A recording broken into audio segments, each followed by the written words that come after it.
विशेष गाथा नमस्कार साष्टांग श्री साईनाथा स्मरावे मनी पदानि भावे पुरावे करी भक्तीसाठी स्वभावे करावे जगाकारुणी माय गाथा नमस्कार साष्टांग श्री साईनाथा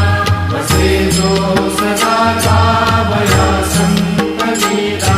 तिचे अन्य लोकापरी जो जनाला